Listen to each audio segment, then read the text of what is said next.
Episode 5, Supernatural Season 11 just went off, titled Thin Lizzie. And it didn't involve the van, but it did involve Lizzie Borden. There was a bed and breakfast where she lived, and there had been some murders there with an axe. So, it seemed like maybe there was the ghost of Lizzie Borden possibly out there causing trouble. So it caught Sam and Dean's eye. They went out to investigate, and after doing a little poking around, they found a few things which told them it was a hoax.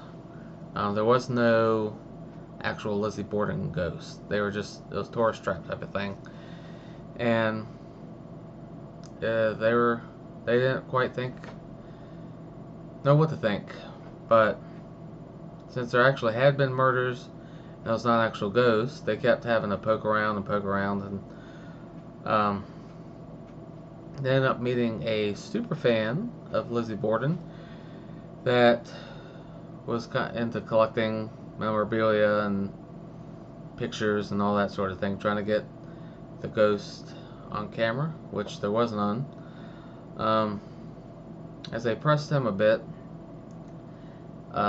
Dean noticed a drawing that he had done of the mark of Cain on his table, and after a little pushing, found out that he had run into Amara, the darkness girl that was growing and eating souls. But what they didn't know was that she had eaten his soul also, and come to find out later in the episode, eaten somebody else's soul also, which is a little freaky.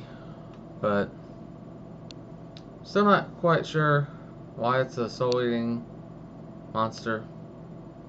But I guess they've run into about everything else on the series, so I guess it fits. As they track down what's going on and who the killer is, they finally discover it. And it seems like it's always somebody they know and interview before. Well, it's not the super fan. It is someone else. But I will let you watch that and figure out on your own. So I don't always want to do spoilers, but they do take care of the problem. Actually, their buddy takes care of the problem for them because they're pretty much about to get shot, Sam and Dean.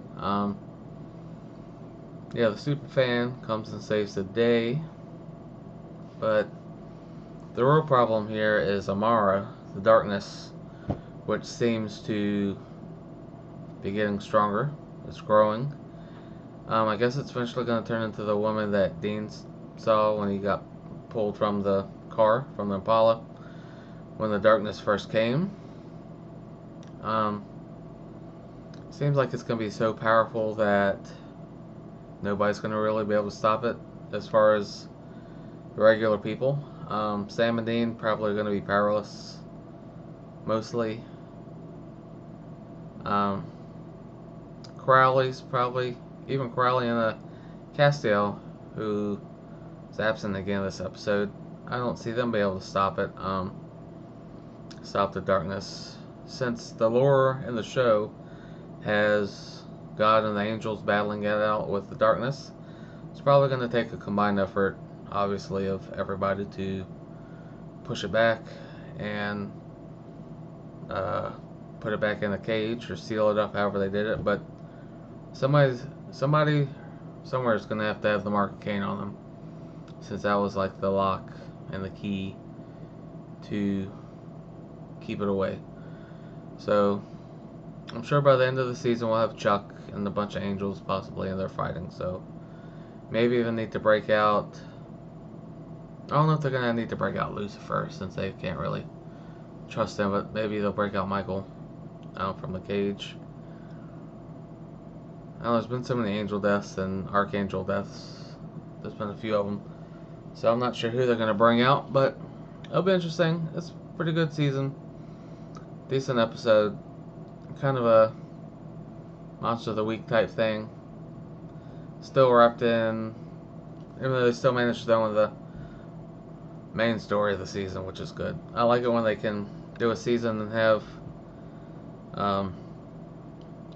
the main story art, have the arch throughout the whole season, and have different stories throughout the season, but also have the main one touch in different episodes. They can weave it together, it makes it pretty interesting. I think they're doing an okay job with it so far, but only time will tell. I'll see y'all next time.